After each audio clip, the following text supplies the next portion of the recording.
अस्सलाम वालेकुम, मैं हूँ आपकी होस्ट आकाशा ख़ान।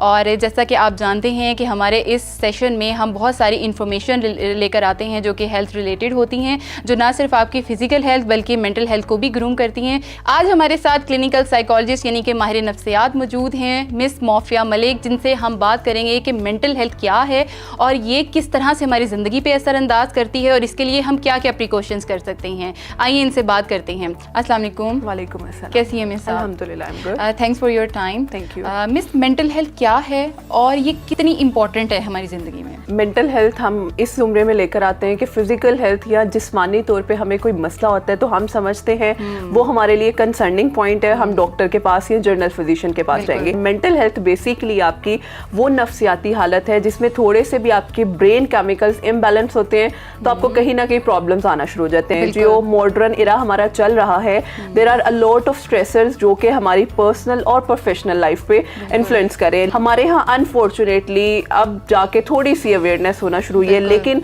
नफ्सियाती सेहत पे या आपके लिए मेंटल हेल्थ पे बिल्कुल काम नहीं है। बहुत सारा स्टिग्मा है, लोग नहीं प्रेफर करते हैं। हमें ये सुनने को मिलता है आप पागल है। अगर आप साइकोलॉजिस्ट के पास जा रहे हैं, साइकेट्रिस्ट के पास जा रहे हैं तो आपको कोई ना कोई मसला, और इवन ये भी सुनने को मिलता है कि जो साइकोलॉजिस्ट है वो भी इलाज कर करके पागल हो जाते हैं। अगर हम इस स्टिग्मा को ब्रेक करेंगे, लोगों तक अवेयरनेस पहुंचाएंगे तो मेरा ख्याल है ये एक प्लस पॉइंट है कि आप सोसाइटी में कंट्रीब्यूट कर रहे हैं। लेकिन द थिंग इज कि हमें ये पता ही नहीं है कि ये किस तरीके से हमारे कितने एरिया ऑफ एस्पेक्ट को जो है वो डिस्टर्ब कर रही है। तो अच्छा आकाशा, कोई एक चीज नहीं है जो इससे इफेक्ट होती है। अगर आपकी मेंटल हेल्थ सही तरह से काम नहीं कर रही, अगर आपकी मेंटल हेल्थ डेली रूटीन में ही अगर आप बात कर लें, अगर आपका माइंड कंफ्यूज है या आपके घर में कोई टेंशन चल रही है, आप ऑफिस में भी अच्छा परफॉर्म नहीं कर पाते हो।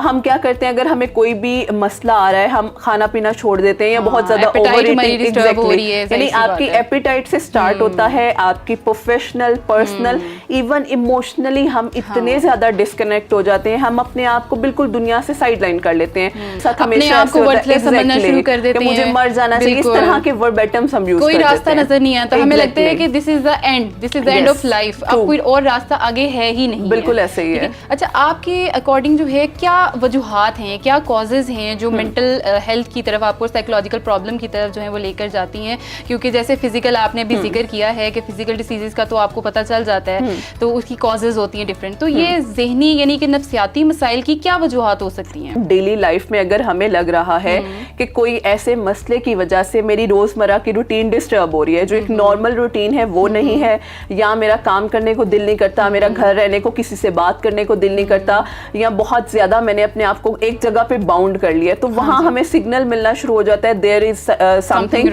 यानी बॉर्डर लाइन आपको नजर आ रहा है कि मेरी रूटीन में कुछ चीजें डिस्टर्ब हो रही हैं। ये जो बॉडीली सिम्टम स्टार्ट हो रहे हैं, हमें जर्नल फिजिशियन के पास जाना चाहिए। क्योंकि लोगों को ऐसा लग रहा होता है कि हमें अगर स्वेटिंग हो रही है या हमारे हेडेक है या कहीं बैक इचेस या कुछ इस तरह से हैं, फिजिकल सिम्टम्स हैं, तो हमें सबसे पहले जर्नल फिजिशियन को यानी हमें किसी डॉक्टर को ही दिखाना चाहिए। जर्नल फिजिशियन से आप कुछ अरसे तक मेडिकेशन भी लेते हैं, लेकिन उसके बाद आपका जर्नल फिजिशियन ही सजेस्ट करता है कि you have to go the psychologist. आपको कोई मसला है, आपकी रूटीन में कोई चीज आपको पिंच कर रही है, तो अपना कैथारसिस या काउंसलर के पास जाएं। तो रीजन सबसे पहले आपकी घर की कोई इशू हो सकता है, या उससे भी पहले जेनेटिक भी हो सकता है, यानी जेनेटिकली आपकी फैमिली में एग्रेशन या इस तरह की चीजें हैं जो आपकी डेली लाइफ पे इन्फ्लुएंस कर रही हैं। दूसरी चीज, आपका सोशल प्रेशर, पीयर प्रेशर इतना ज्यादा है, और उसमें भी हम कंपैरिजन बहुत ज्यादा करते हैं, कोई कंपटीशन की फीलिंग में लगा हम लोग इतना ज्यादा कंपैरिजन कर रहे हैं कि हमें लगता है अगर कोई हमसे अच्छा है तो क्यों अच्छा है। ये जेलसी का फैक्टर कहीं ना कहीं हमारी हेल्थ को इफेक्ट करता है, लेकिन हमें फॉर द टाइम बिंग समझ नहीं आती। सोशल है, इमोशनल, ये सारी रीजंस हैं जो कहीं ना कहीं केटर करके आपकी मेंटल हेल्थ को डिस्टर्ब करती है। आजकल हर कोई जो है वो स्ट्रेस से गुजर रहा है, बहुत सारे लोग हैं, तो लोगों को ये कैसे पता चलेगा कि ये हमें स्ट्रेस है या ये साइकोलॉजिकल प्रॉब्लम है? क्योंकि देखिए आप, मैं, हम सब भी ह्यूमन बीइंग है और डेफिनेटली हम भी स्ट्रेस से गुजरते हैं, तो हम कैसे डिफरेंशिएट कर सकते हैं कि ये हमें स्ट्रेस है या कोई साइकोलॉजिकल प्रॉब्लम है, या डिप्रेशन, एंजाइटी कुछ इस तरह से है? स्ट्रेस इज लाइक एक ओवरवेलमिंग या टेंशन वाला फीलिंग है जो आपकी बॉडी को एक शॉर्ट टाइम पीरियड के लिए टेंस करता है, लेकिन जैसे ही वो स्ट्रेसर या वो ऐसा इवेंट गुजरा, आपकी बॉडी बैक टू नॉर्मल आ जाएगी। ये एक हेल्दी स्ट्रेस है जो कि हम, मेरा ख्याल है हमें कॉलेज, यूनिवर्सिटीज में या प्रेजेंटेशन देते हुए, ऑफिस में बॉस से बात करते हुए भी होता है, तो इट्स क्वाइट नॉर्मल। ये एक नॉर्मल है क्योंकि ये शॉर्ट टाइम पीरियड के लिए होता है। लेकिन दूसरी तरफ है डिस्ट्रेस। डिस्ट्रेस बेसिकली है वो लॉन्ग लास्टिंग रहते हैं उसके इफेक्ट। फॉर एग्जांपल कल आपने अपने बॉस से बात करनी है, पिछले एक हफ्ते से आपको टेंशन हो रही है, आपकी नर्व्स जो है वो आउट ऑफ नर्व्स हो रही है कि मुझे अपने बॉस से बात करनी है, how can I manage this situation. और कंसिस्टेंट डिस्ट्रेस में रहने के बाद आप डिप्रेशन, एंजाइटी की तरफ जाते हैं, और वो भी डिस्ट्रेस अगर आपका पास से रिलेटेड है वो आपको लेकर जाएगा डिप्रेशन की तरफ। और अगर आपकी जो टेंशन और वरीज है रिलेटेड टू योर फ्यूचर है तो वो एंशियसनेस आपको एंजाइटी की तरफ लेकर जाती है। यानी कि स्ट्रेस जो होता है वो आपके शॉर्ट टाइम के लिए होता है और उसके बाद आप उसको हम हेल्दी स्ट्रेस कहते हैं। ठीक है। और जो साइकोलॉजिकल प्रॉब्लम जो नहीं है, जब आपका स्ट्रेस जो है वो एक्सटेंड हो जाए और कंसेप्टिवली आप उसको एक्सपीरियंस कर रहे हो तो that would be kind of कि आप किसी साइकोलॉजिकल प्रॉब्लम के डिस्ट्रेस हम कह सकते हैं। फिर distress leads to psychological problem, anxiety, that's very. ठीक है। अच्छा मिस, क्या साइंस हैं, क्योंकि डेफिनेटली जैसे मैंने बोला कि स्ट्रेस हर कोई ही एक्सपीरियंस कर रहा है आजकल के दौर में, तो ऐसे क्या साइंस हैं, ऐसे क्या सिम्टम्स हैं, क्या ऐसी चीजें हैं जो हमें डिफरेंशिएट करती हैं कि आपकी साइकोलॉजिकल प्रॉब्लम है या आप किस स्टेज में हैं? आपके फिजिकल सिम्टम्स डिफरेंट होंगे, आपके इमोशनल सिम्टम्स डिफरेंट होंगे और आपके बिहेवियरल सिम्टम्स डिफरेंट होंगे। सबसे पहले तो आपके डाइजेशन में इश्यूज आते हैं,